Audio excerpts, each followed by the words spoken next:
In case you're new to the game or just returned after a long hiatus, shotguns now use a different formula than before to determine what their actual status chance is. In the past, it used to be that the status chance shown in the arsenal, before adding multi-shot, was the chance that any pellet procs status. This jumped up to all pellets proxing status effects at 100%, due to how statistics work. In layman's term, to guarantee at least one proc regardless of what pellet is flying, you have to guarantee that all pellets apply a proc. So that's where the 100% dip came from. But right after the most recent update, the status chance for shotguns is calculated by multiplying the status chance of it by 3, then dividing the product of it by the number of pellets. This only means that the mods you are using before will not be as effective today. Take for example TIGRIS Prime. Many have said that this shotgun got nerfed after the update. The usual 100% status chance build doesn't work anymore for this shotgun. In fact, if you do that, you won't even scratch these level 140 corrupted bombards. Okay,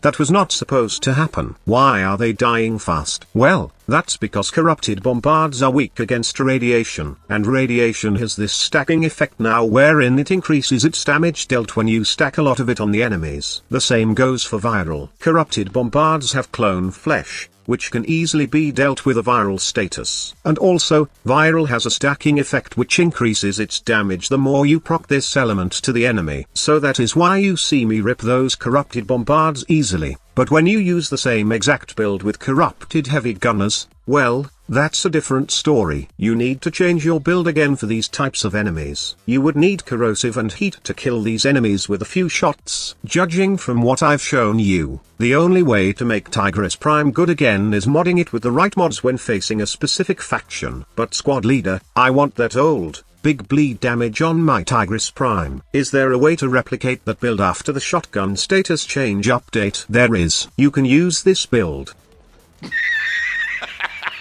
I know it's a pretty weird build, but if you want that huge bleed proc, then you will need to have some critical chance and critical damage on your TIGRIS Prime, along with the hunter munition mod, plus lots of multi-shots to increase its damage. Like I've said, it's weird, but it's the only thing that we can do now to somehow replicate the power of this shotgun. But honestly, even if I found a good universal build for TIGRIS Prime, I still wouldn't use it in a real mission. As a matter of fact, I would use shotguns at all. It's because Warframe is a fast-paced horde shooter game. You deal with fast-moving enemies, and I feel like shotguns are out of place in a PvE environment. I feel that they would be awesome in a player versus player match. But since this game is more focused on a PvE setting, I really feel that shotguns should have some special features to make them worth playing against enemies. You may see TIGRIS Prime being good, but remember, I am only testing this in the simulacrum. Most likely, I would end up wiping out all enemies in seconds with my melee weapon, then shooting them one by one with TIGRIS Prime. I am not discrediting this weapon, nor making it look bad. It still can be good with the right mod setup, but I just don't like that its destructive power is only for single target use. Remember,